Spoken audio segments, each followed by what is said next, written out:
And he's like throwing these Skittles at the guy. And I'm just watching this from behind my door like, oh my god.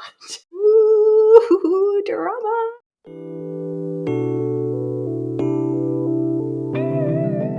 Hey guys, welcome back to my channel. If you're new here, please do subscribe. And if you're old here, hello again.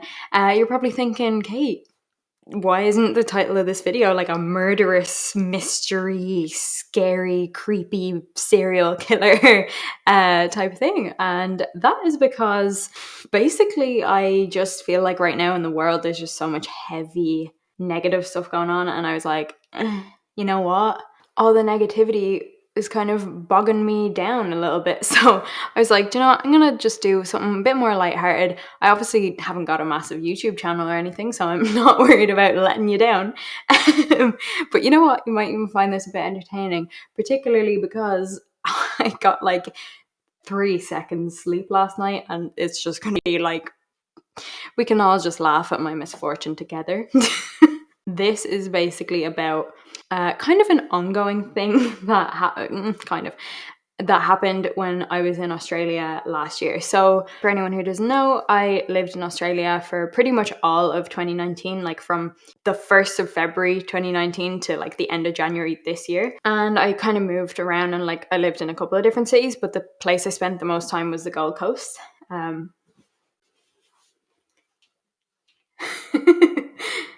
And basically, like, I lived in the Gold Coast for 1 month, and then I lived in Brisbane for 1 month, and then I was like, you know what, scrap that, I'm going back to the Gold Coast. And I lived there for another 6.5 months, which pretty much brought me up to the end of my visa. But the place I lived in Surfer's Paradise, which I feel like the longer I lived there, the more I could see like the cracks and just how like sketchy some parts of it are or were or whatever. For lack of a better word, there's just a lot of crazies there. And I was lucky enough to have some crazies as my next door neighbors. And like, I in no way mean any disrespect to them or anything, but there were 3 incidents, I'm gonna call them, where like I just they're kind of just those life experiences that like you need to share. Do you know what I mean? But yeah, so basically, the first one, so the lighting, man, Jesus, why? I lived on the 31st floor, which is the top floor, with my boyfriend at the time, and like it was just like the most incredible view, and like the building had like swimming pools, sauna, like it had everything. Like it was like a 30-second walk to the beach, to the supermarket, to a bowling alley, to escape rooms, to the arcade. Like everything was just on my doorstep. It was amazing. It was meant to be totally cloudy all day, but I guess the sun is doing that thing. But basically, because it was such a beautiful place, like I didn't want to miss a minute of the gorgeous daytime, like the sunshine, and the sun would rise over the beach, and it was just like, oh. So yeah, basically I would get up at 5 a.m. every day, and that was just what I did. So I was still doing my fitness business at the time, so I'd always be like working on something for that. So I'd be working on my laptop and stuff pretty early on in the day. And I'll explain like the way the apartment was, like not the apartment, but like the landing. I don't know how to, whatever. So you got the lift to the 31st floor. My door had a peephole, so I'm just gonna go this way, right? Basically, if I'm looking out my peephole this way, there's like a lift here, an apartment here, and then another lift, right? So if anybody came out of that apartment, like I'd be able to see them if I was looking through the peephole.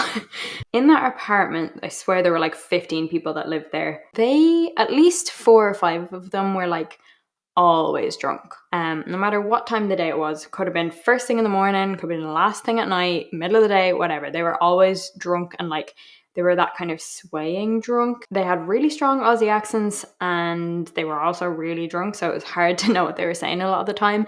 But the first scenario was I was working on my laptop. It was about 7 a.m. And then I just all of a sudden out of nowhere hear like screams and like a man shouting and like a girl screaming. I was like, oh my God, what's going on? So This sounds so creepy. I sound like such a creepy stalker, but I kind of like tiptoed to my door to like look through the peephole. Ugh. Anyway, that part's funny, but what comes next isn't. And they were just having like a proper domestic, like I couldn't tell what they were saying. I didn't even know if they were speaking English, to be quite honest, but basically, this man, he didn't have a top on. He was just like standing over this girl who was like sitting on the ground, like lying on the ground, like kind of like moving back, and like she looked terrified. And I was like, oh my God. I was like proper shaken because I was like, oh my God, I'm about to witness something awful, you know? And I was like scrambling to like, I didn't have my phone in my pocket or anything. And I didn't want to walk away and go get it, like to record anything, just in case I needed it for like evidence or anything. I don't know. I was like, it really looked like it was gonna go down. This girl was screaming, like terrified for her life, but like I was like, well, I can't do anything. Like it's such a weird thing, and like I could tell he was drunk as well because he was like swaying. It was awful, and I was kind of frozen with fear, to be quite honest. But then they kind of went down further down the corridor where instead of me being able to see this wide, I could only now see about this wide because there was like a corner and they had gone past it. And then I saw his arm go like this, and I saw him go bang. And I was like, what did he just do? I couldn't tell because of where they were. I couldn't tell if he hit her or if he hit like the wall. But basically then I just see her, like she's obviously back against a wall and she just slides down to the floor. And I was just there in absolute shock at what I had just seen. Like you don't see things like that. So then he walks off and like goes into the apartment, whatever. And like the girl's just left there on the floor. So I'm like, what do I do? What do I do? I go off to get my phone, and when I go back, she's not on the floor anymore. So I didn't know if she had gone down the lift or if she went into the apartment or something. Like I have no idea where she went. I called the police because I was like, this could be something that like is seriously wrong, and I know exactly where they are. I know exactly where they live. But because I didn't have any video evidence of it happening, it was like potentially my word against theirs. So I went down to the front desk and I kind of asked, like, is there CCTV in the, we'll call it the landing, you know, like just where the apartments all are, but you're not actually in an apartment, you know? I was like, is there CCTV there? And they were like, no. So I was like, great. And I explained what I saw, and they were basically like, oh, yeah, we saw them coming in. We saw them coming in at about 7 a.m. this morning. I was like, yeah, that was literally it. Like that they were like falling all over the place. Like they couldn't get up the steps to get to the where you get the lift and everything. And I was like, whoa. But like the frustrating part of it, that was like nothing ever came of that. Like I wasn't in work that day, and like I know the police never came because I would have heard them. Because you can hear like pretty much anything outside those apartments. So that's story one. I know it doesn't really have a conclusion, but there you go. That's just life. So the next one then was actually a couple of months later, and it was the same kind of situation where I was like looking at the peephole because I was such a creep. So I was like working on my laptop or something, and then I just hear like screaming and shouting. I was like, what's going on? So like again, I just creep over to the peephole, and there's like madness going on. One of the main guys that I would always see coming in and out of that apartment, he was like screaming and shouting, and like, so what I could see, there were a couple of people standing outside their apartment, one of which was like a guy wearing some kind of uniform, and I was after talking to my boyfriend at the time about it, he was like, maybe he was like a parole officer or something. I was like, maybe. I truly have no idea who he was, but he seemed to be kind of an authority figure, based on kind of his stance and like the things he was saying. The guy, we'll just call him Tim, who was kind of screaming and shouting and everything. He was just causing such a ruckus. He had a big fight with the parole guy. I'm just going to call him that because I don't know who he was. And then like he's kind of like pushing the button to get into the lift, and then like he's halfway in the lift, and then he's like, Sherry! And then like someone's like, Wah! And then he's just like, where's my bike? And they're like, it's on the balcony. He's like, get it for me. He's like halfway in the lift to hold it there and like waiting for them to get his bike, and then a few seconds later they come out, they're like, it's not there. And he's like, what is it? So he goes in, he looks for it, and like he basically just runs out a few seconds later. He didn't have the bike with him, but he did have like a bowl of, I want to say, Skittles or something. And then he got the lift back again. He was half in the lift, and he proceeded to call the parole guy like a pedo. And then he's like throwing these Skittles and or M&Ms or whatever they were at the guy. And I'm just watching this from behind my door like, oh my God. I was like, ooh, drama. You've no idea. I really wish there was context to these stories, but like, you know, when you just see some stuff and you're like, what is this? Like you don't see things like this on a daily basis. But then eventually they found the bike, and like he goes and gets the bike and he goes into the lift, and then like I think he just cycles away. And the really interesting part about this whole scenario and what I saw happen was the next morning I saw them wheeling loads of plastic bags out of the apartment, and I was like, what is in there? It actually looked like someone's belongings, like they didn't have a suitcase or something, but they were just taking someone's belongings out. And that pretty much was like the end of that. And again, like I wish I had more context. I wish I had like the conclusion to the whole thing, but I never saw him again after that. And that was like a month before I moved out. Oh my goodness, that was hot. Now we have the grand finale. This one is just like, it's not even like, I was gonna say it's not that ridiculous, but it is.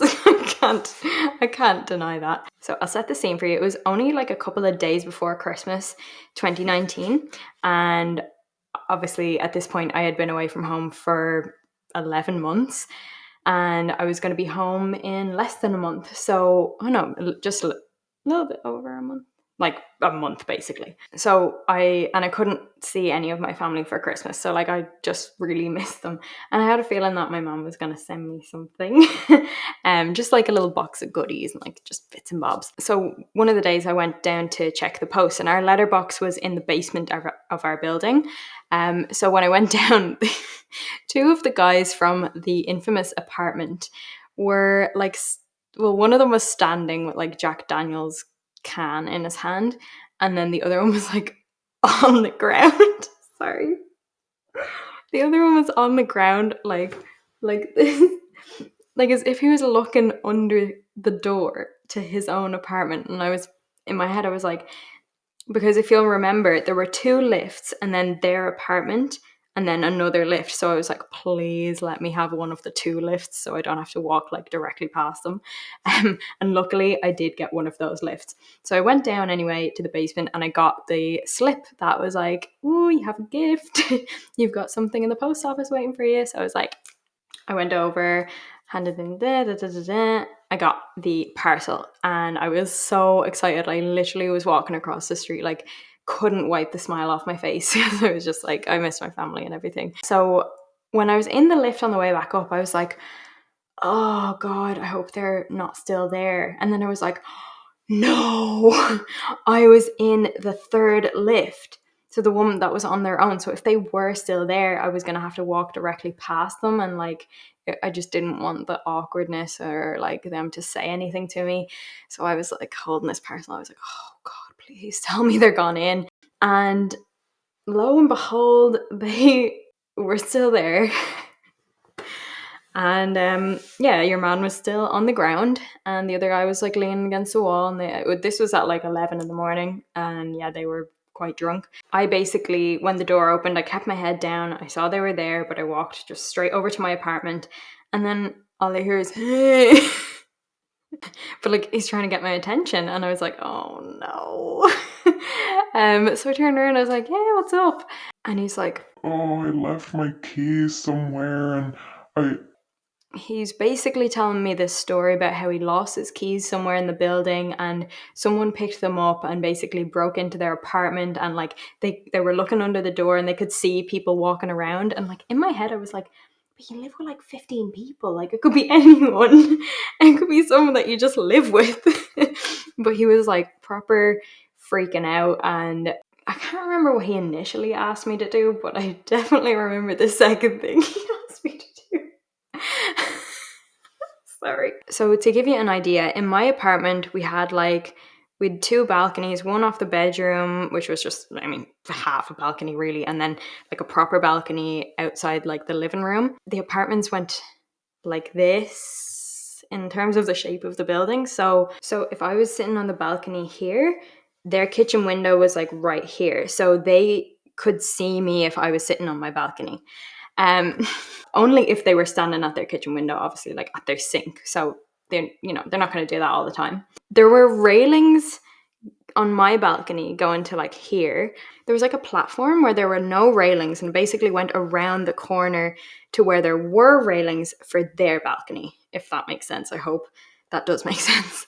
So I'm standing outside my apartment talking to this guy, and he's saying, "Oh, I just don't know what to do. Like, they're in my apartment." And he's like, "Oh, I have an idea." And I'm like, oh yeah, what is it like? And he's like, "Can I come into your apartment and hop over the balcony, and then I'll just walk around and hop onto my balcony so that I can get into my apartment?" And I was like, no. Like, first of all, he was clearly drunk.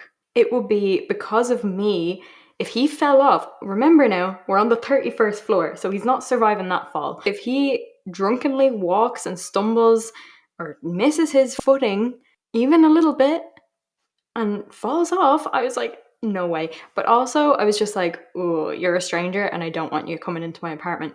My boyfriend was in the apartment at the time, but like, I don't think he would be comfortable with that either. So I was just in my head, I was like, what do I say to get out of this? But basically, like, he was proper begging me. He was like, "Please, I just need to get into my apartment. Like, someone broke in, someone's in my apartment, and I don't know who they are." but in my head, I was like, I bet it's someone that you just live with though.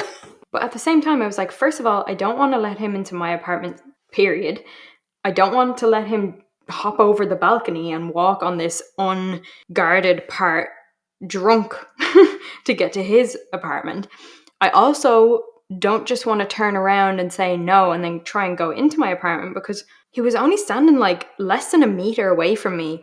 And if I turn around to get into my apartment, like, who's to say that I'm going to be able to get in and close the door behind myself before he can just barge in? I just felt uncomfortable with the fact that he could just barge in and like I might not be able to close the door behind me quick enough for him not to actually get into my apartment. So I needed to actually convince him to either step away from me or I don't know.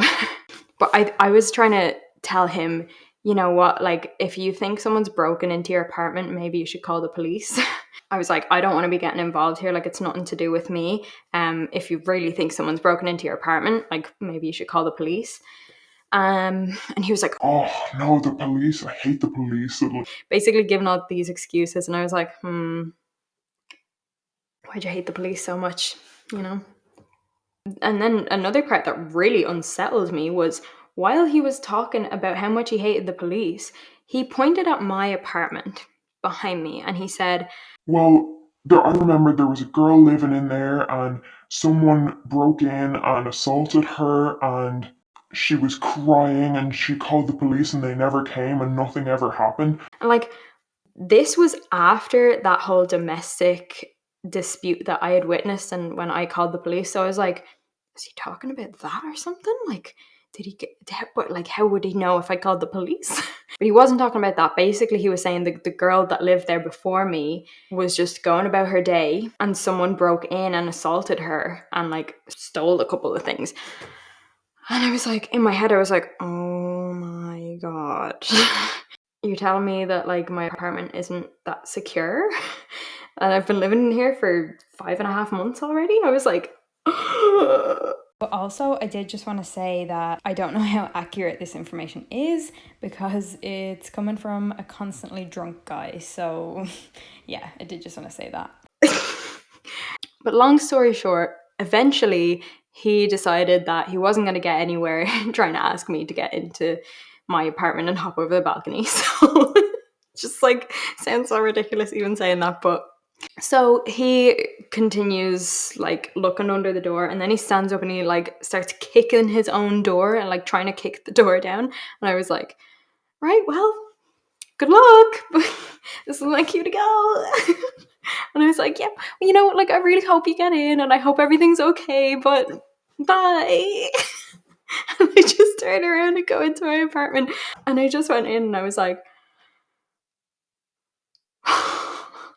there was a lot in that situation. First of all, I was like, is he gonna like come into my apartment and just like close the door behind me? But then like my boyfriend's in there, so surely that's not gonna happen. Then I was like, what if he tries to jump over the balcony and then he goes the wrong way and he falls or something? I was like, oh my god, then it's my fault for letting him die. Basically, it was just a lot to process. But I was so glad I only had like a month left to live there, because I was like, oh, I'm not sure I feel safe here anymore. And like, there's not really any point in me trying to get an updated security system because it's a rented property. I don't even know if I'm allowed to do that. And also, I'm going to be gone in a couple of weeks. So yeah, nobody ever broke in. That's the story of my crazy neighbors.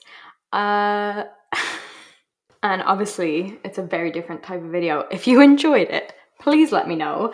Because like I actually have a lot of interesting and entertaining stories from Australia, because just loads of weird stuff happens over there, you know. And to be honest, like everyone glorifies and romanticizes traveling. But like so much stuff went wrong for me on that year away. It's just like, I mean, you have to laugh, don't you? I even laughed at the time, but like I just feel like let's just all laugh at each other's misfortunes. Well, at our own misfortunes.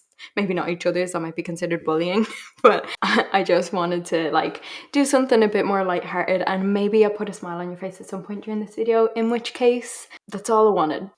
So yeah, please like it if you enjoyed. If you've got any other like interesting or weird or scary neighbor stories, put them in the comments, because I want to know what's happened to you that's unfortunate.